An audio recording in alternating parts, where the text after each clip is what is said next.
pessoal, muito bom dia. Estamos começando mais um programa Saúde e Bem-Estar. Bom dia, Renata. Bom dia. Bom dia, Flávio. Bom dia, Jean. Bom dia, Renata. Bom dia, Flávio. Nosso convidado especial. E o tema de hoje, pessoal, é um tema muito importante. É o TDAH. Então, e para discutir sobre esse assunto, vamos conversar com o Dr. Flávio Santana, neuropediatra do Hospital Alberto Antunes, que é o nosso hospital universitário de Alagoas. Flávio, eu queria que você começasse o programa conceituando o TDAH. Tá, o TDAH é uma sigla, né, para uma doença que chama transtorno do déficit de atenção e hiperatividade, tá? Como o próprio nome já diz, ele acomete crianças com duas características principais: a hiperatividade ou a desatenção, certo? O TDAH, ele pode... Não existe o termo TDA, que muita gente fala, transtorno de déficit de atenção. Você tem um TDAH, ele pode ser predominantemente hiperativo, predominantemente desatento ou misto, né? A grande maioria das crianças ela tem um TDAH misto, tá? E aí a gente está falando de dois sintomas, tá? Isso é importante que se fale. Vamos falar, por exemplo, da hiperatividade, certo? Então, a criança ela pode ser hiperativa e não ser TDAH. A criança ela pode estar hiperativa e não ser patológico, entendeu? Então, a hiperatividade é um sintoma. A gente tem que colocar isso na cabeça. Do mesmo jeito que o déficit de atenção é um sintoma. Você tem que pegar esse sintoma e você vai enquadrar esse sintoma em algum lugar. Então, assim, é importante... Duas coisas são extremamente importantes para a gente conceituar se é patológico ou não. É a frequência com que isso ocorre e se isso está levando a algum tipo de transtorno para essa criança.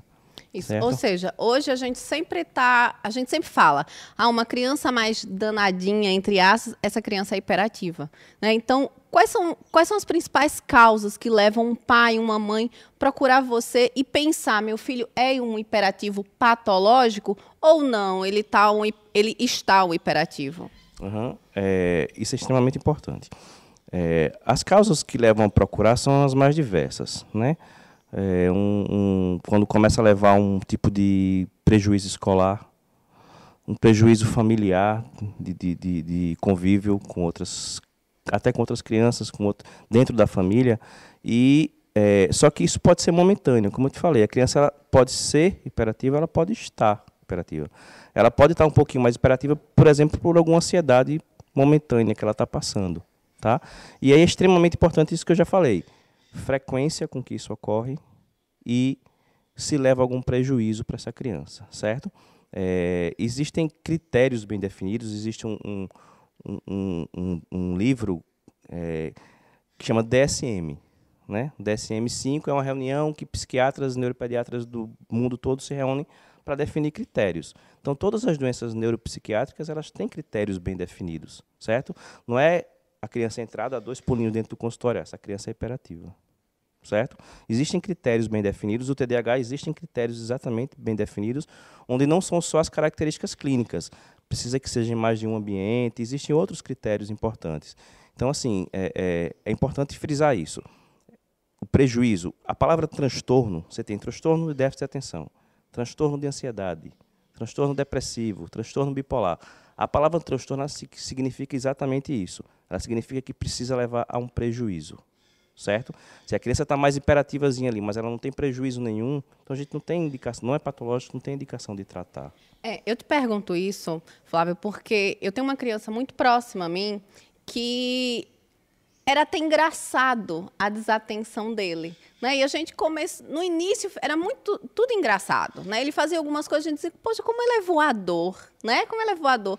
Mas aquilo começou, como você falou, começou a se repetir. Então, tipo, tá na escola, início das aulas, entra, pede para ir ao banheiro, quando ele volta, ele não sabe onde ele estava sentado. Então, no período, a mãe começou a se preocupar, porque as professoras começaram a alertar. O que passou, o que era engraçado em casa, passou a ser um motivo de preocupação, né? Então, por que ele é tão esquecidinho? E aí foi quando houve a primeira procura pelo neuropediatra. Você falou em déficit de atenção, você falou em causas, né, desses sintomas. Como eu falei, o déficit de atenção e a hiperatividade são sintomas. O déficit de atenção. Você pode ter um déficit de atenção, por exemplo, por você não dormir bem. Entendeu? Se você tem um sono que não é um sono adequado, você pode, no outro dia, ter um déficit de atenção.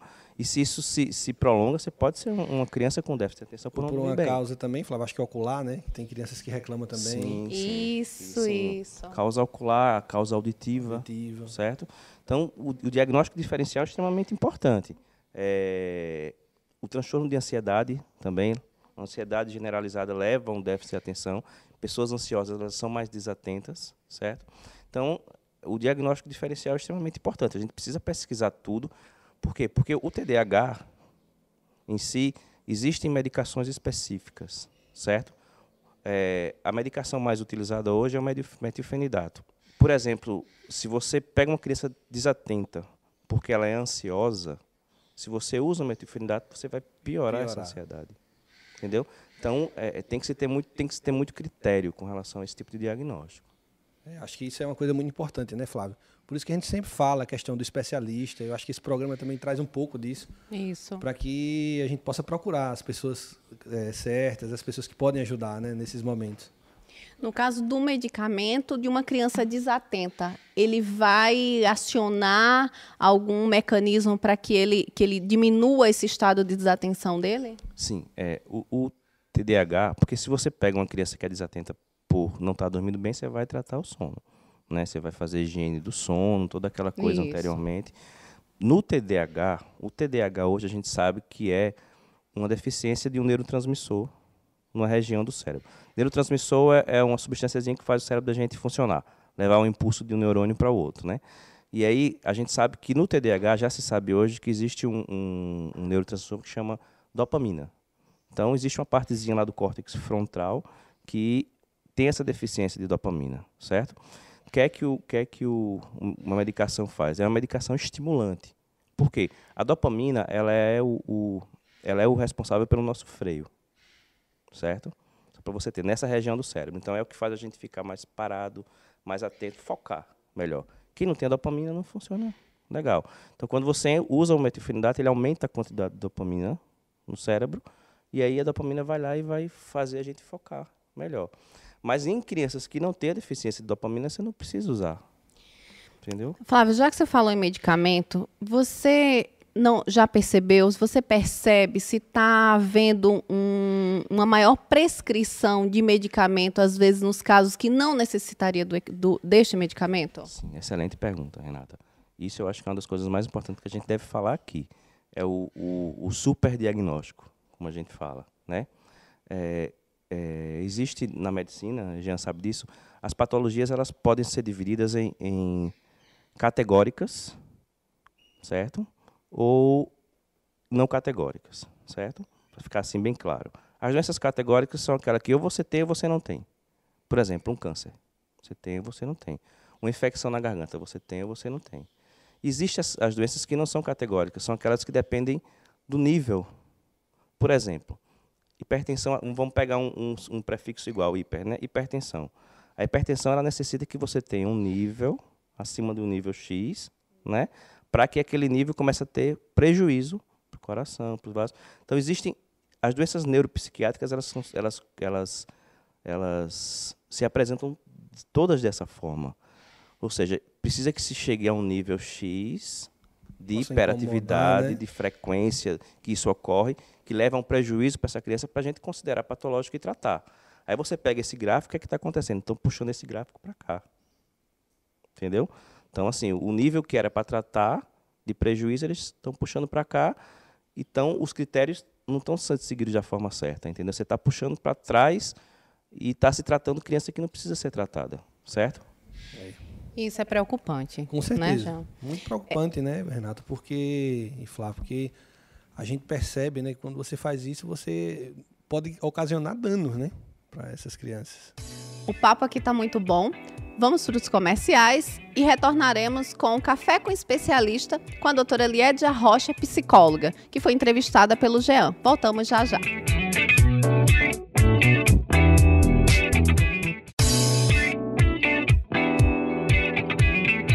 Estamos de volta com o programa Saúde e Bem-Estar e vamos ver como foi a entrevista, né, Jean? Você com a Liédia, falando um pouquinho sobre TDAH também, puxando para a parte psicológica. Isso mesmo, tivemos lá no Café com Especialista, com mais uma amiga, Liédia Rocha, tratando do tema, né? E foi uma abordagem muito legal. Então vamos lá e vamos ver como é que foi.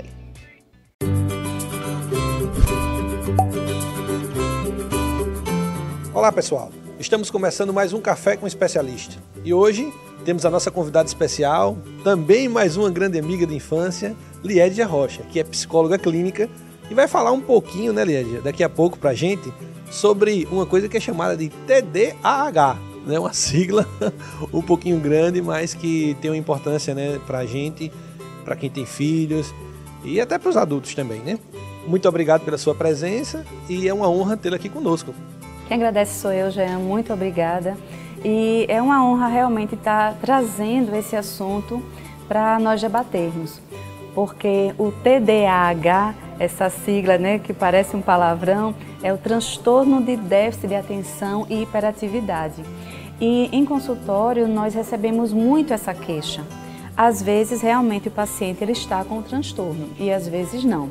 Então eu acho que esse nosso momento aqui é muito importante para esclarecer algumas dúvidas que, porventura, as pessoas tenham em casa sobre o TDAH. Com certeza, né, Liédia? Porque fica, às vezes, difícil de você encontrar, não é, esse limiar daquilo que é patológico do que seria a normalidade. E as crianças, os pais, como é que eles poderiam identificar que os filhos estão passando por esse transtorno? Bom, eu quero começar explicando que o TDAH, o transtorno de déficit de atenção com hiperatividade ou não, porque ele pode vir com a hiperatividade ou não. Por isso que a sigla colocou com hiperatividade. É um transtorno genético, de origem genética, e ele é um transtorno que abrange diversos comportamentos, sentimentos inclusive.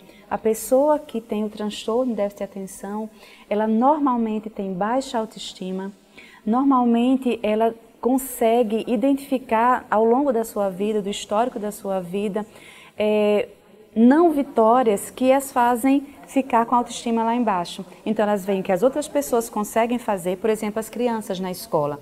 Normalmente se identifica na infância, porque o transtorno inicia na infância e pode ir até a vida adulta. Pode acompanhar até a vida adulta, aquela criança ir até... Exatamente, só que tem um diferencial. A criança com TDAH, normalmente ela tem a hiperatividade mais acentuada. Ela tem sim a ansiedade, a impulsividade, mas a hiperatividade motora, ela é mais vista. Então aquela criança que não para, aquela criança que senta, levanta na sala de aula, a professora não consegue manter a atenção dela o tempo todo, é aquela criança que se machuca muito. Normalmente é uma criança que você vê que é cheia de cicatrizes, é uma criança que dizem que é estabanada. Essa criança ela tem uma baixa nas suas notas, então os pais começam a desconfiar daí. A escola normalmente chama a atenção, pede para conversar com os pais e fala que a criança não está acompanhando, apesar de perceber que a criança compreende o que está se passando. Então, por que a criança não consegue obter as notas que o seu cognitivo tem a condição de dar? Porque ela não consegue atentar por um tempo suficiente e colocar o seu conhecimento à prova. Então, os pais ficam preocupados, levam para o consultório médico, para o consultório psicológico, para identificar se a criança tem ou não TDAH. Liédia, em relação à questão do tratamento psicológico, a gente sabe que o tratamento médico, né, vai ter esse acompanhamento, é algo muito importante. Como é que o psicólogo, né, como é que o psicólogo atua nesses casos, né, junto à família, junto à criança ou até o adulto, né, Sim. Caso necessário? Como seria esse tratamento? O acompanhamento psicológico ele é essencial. Uma vez que eu coloquei aqui, atinge as emoções, atinge o comportamento, atinge o aprendizado. Então, na verdade, o tratamento para TDAH é um tratamento multiprofissional. Ele carece, sim, do fechamento diagnóstico de um médico, normalmente um neurologista, um neuropediatra, um psiquiatra ou um médico que tem essa especialidade, né? Os profissionais da psicologia, eles também precisam conhecer esse transtorno. Então, nós fazemos normalmente uma avaliação psicológica. Existem alguns testes que nos ajudam, porque não existe um exame que identifique TDAH. Não existe um exame físico, nem um exame mental que diga esse identificou, mas nós temos alguns exames que apontam a tendência ao TDAH. A investigação, ela é clínica, é totalmente clínica. Então, é uma anamnese muito grande. Normalmente, a gente não consegue, numa consulta só... Tem que ter um acompanhamento para você até fechar o diagnóstico, até, né? Para fechar o diagnóstico, sim. Porque você tem que investigar a criança ou o adulto na sua vida familiar, na sua vida escolar, no seu momento de lazer ou na vida de trabalho, no caso de um adulto. Porque para poder fechar o diagnóstico de TDAH, ele tem que ter... A hiperatividade, existe um teste, só cortando um pouco, chamado SNAP, que é muito utilizado na psicologia e também na medicina, que ajuda a identificar o desatento e o hiperativo. Então, existem pessoas que têm o TDAH mais para o desatento, outros para o mais hiperativo, outros misto. Com esse teste, nós identificamos essa tendência. Uma vez identificado, nós vamos entrevistar a família, como isso repercute no seu dia a dia, como isso repercute lá na escola, como isso repercute numa festa, para poder fechar, pelo menos em 2 ambientes da vida desse paciente, o TDAH tem que ter alguma interferência. Lídia, outra coisa que pode ser útil, né, para o nosso público, essas crianças ou até o adulto, eles ficam limitados em alguns momentos, do ponto de vista social, por conta dessa baixa autoestima? Pode acontecer sim, infelizmente acontece. Não precisaria acontecer se a pessoa tivesse um acompanhamento bacana com os bons especialistas que nós temos aqui na cidade, nós temos aqui em Alagoas, em Maceió, mas aqui em Arapiraca nós temos excelentes especialistas na área da psicologia e da medicina para tratar do TDAH. Mas sim, acaba ocorrendo, porque a pessoa se sente menos que os outros. A pessoa percebe que tem iniciativa e, como diz um tio meu, não tem acabativa. Então, há uma limitação, uma vez que não há um acompanhamento, porque comportamentalmente a gente pode ajudar, sim, e muito. Essa pessoa, ela precisa ter uma diferenciação no seu modo de agir no dia a dia. Então, o seu cotidiano, ele pode ser reorganizado de uma forma muito bacana. E ela, sim, pode ter uma vida totalmente normal. Ana Beatriz é uma psiquiatra e ela escreveu sobre TDAH e um tanto de outros livros e ela tem o transtorno. Ela é médica, psiquiatra, ela é palestrante, ela é escritora e é Ninguém melhor, um sucesso. Né? Quando a gente passa por algumas situações, a gente costuma dizer que aí a autoridade começa a surgir, né? Então, exatamente, perfeito. Isso é importante. Lídia, gostaria de agradecer a tua presença no nosso Café com Especialista. Esperamos que você possa vir mais vezes e que cada vez mais você possa estar ajudando, né, esse público maravilhoso que nos acompanha. Jean, a honra é toda minha. Lhe agradeço pelo convite. Muito sucesso e estou à disposição. Obrigada. Que bom, Lídia. Eu que agradeço. E hoje foi mais um Café com Especialista. Com a psicóloga clínica Lídia Rocha, voltamos aos nossos estúdios.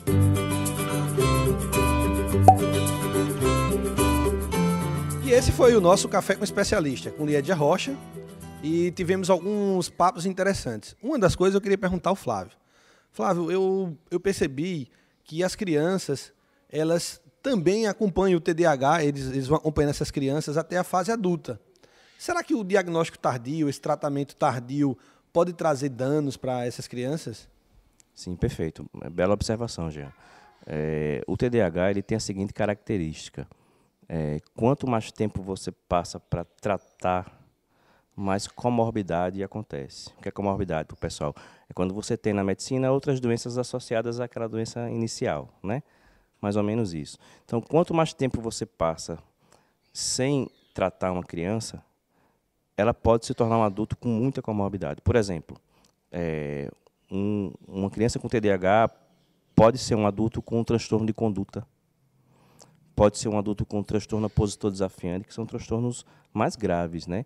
Existem trabalhos que mostram que aquela criança que não é diagnosticada do TDAH logo no início e passa até a vida adulta sem se tratar, tem um número muito maior de vícios.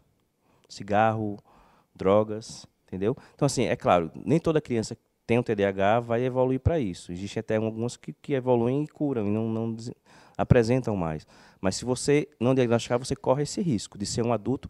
E aí esse adulto chega para o psiquiatra adulto, já cheio de comorbidade, fica difícil dele olhar lá para trás e identificar que tudo começou apenas com TDAH, entendeu? Então, quanto mais tempo passa, mais comorbidade se associa à vida adulta.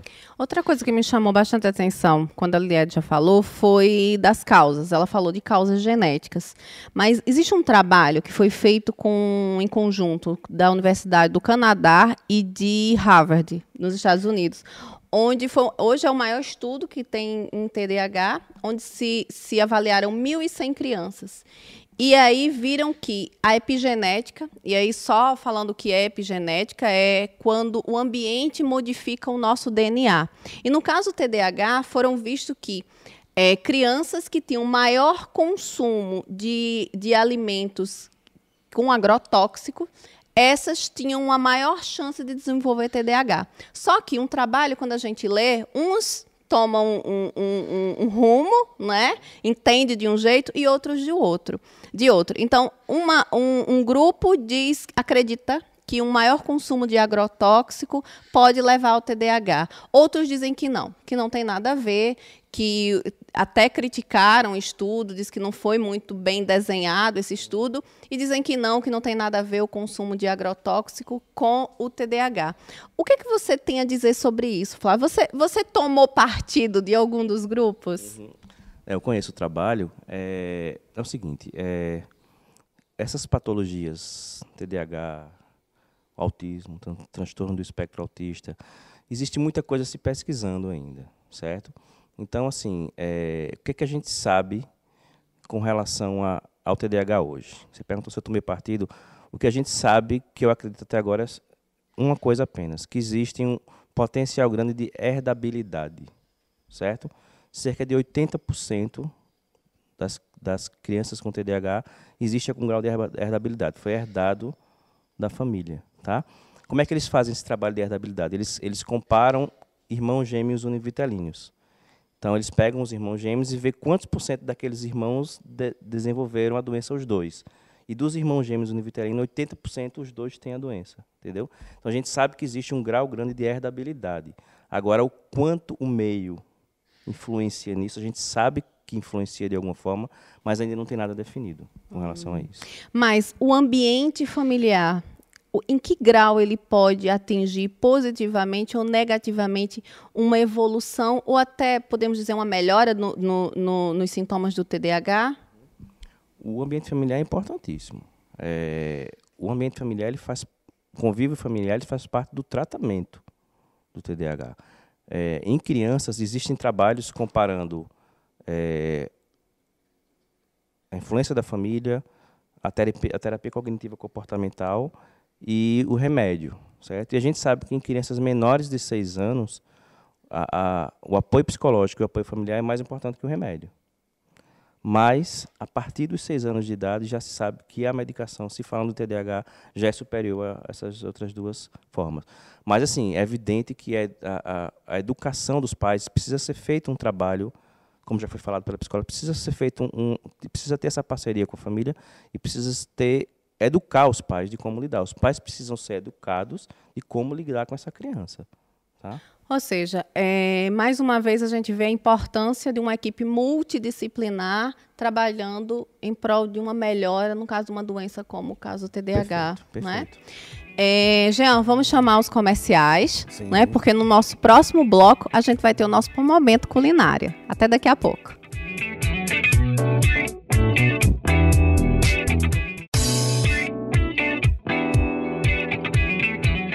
Voltamos com o nosso saúde e bem-estar. E agora, no nosso momento culinário, a Maria Eduarda, que vai nos ensinar a fazer um biscoito integral. Não é isso, Duda? A Duda tem 10 anos, já faz esse biscoitinho para levar para a escola, né, Duda? A Duda pratica natação, o que mais?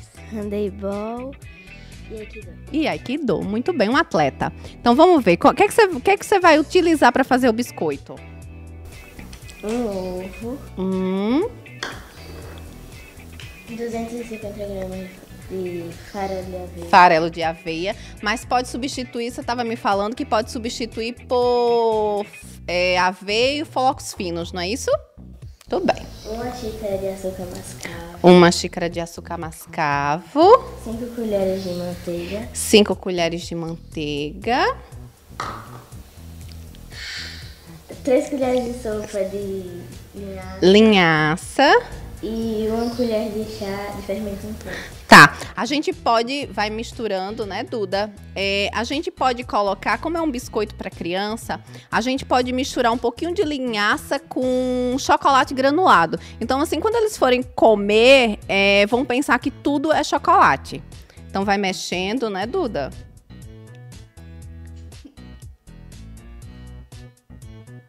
Mexe bem. Depois que mexer tudo, vai ficar uma massa homogênea, não é? Tá.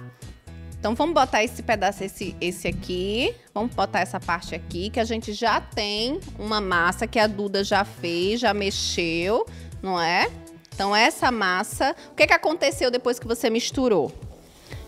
Vai enrolar no papel filme e deixar 1 hora na geladeira.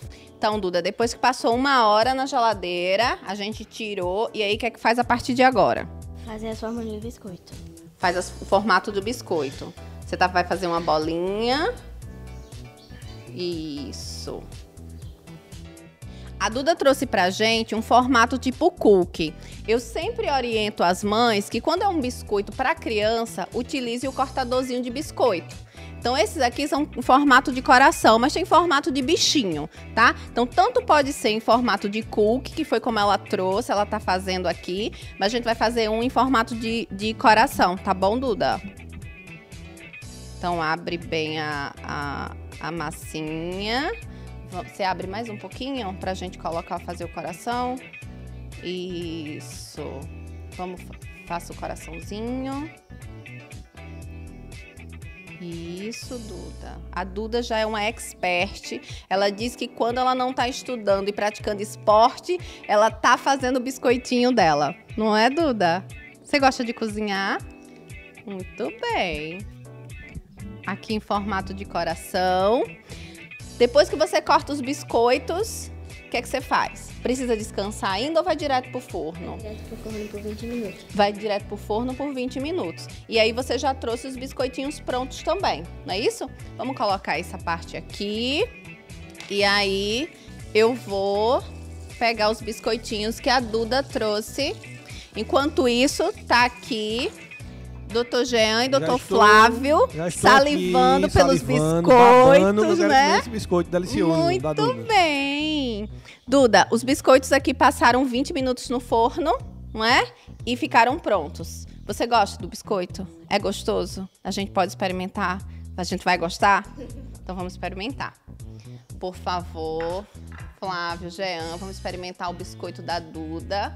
Gente, esse biscoito da Duda, ela não colocou chocolate granulado, ela só fez com linhaça. E aí, rapazes? Muito bom. Maravilhoso. Bom, não é? Qualquer criança come tranquilamente.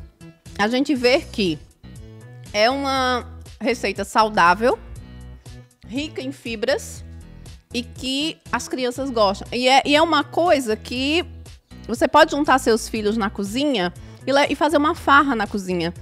Vocês viram que a Duda, o tempo todo, lógico, na hora de colocar no forno, a mãe tem que ajudar, não pode deixar que a criança se exponha, mas é uma ótima receita pra gente ter como um lanchinho da tarde, até como um lanche da escola, não é? Então, Duda, obrigada. Você foi perfeita, parabéns, tá? E a gente vamos finalizar o programa. Gostaria de agradecer a você, Flávio, por ter aceito o nosso convite. Em primeiro lugar, parabéns pelo biscoito. Maravilhoso. Vou levar uns para casa, né? Posso, né?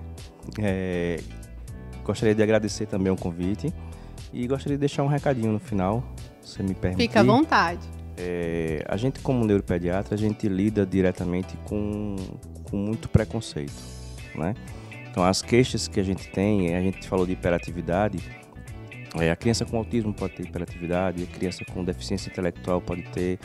Então, assim, é importante que a gente consiga...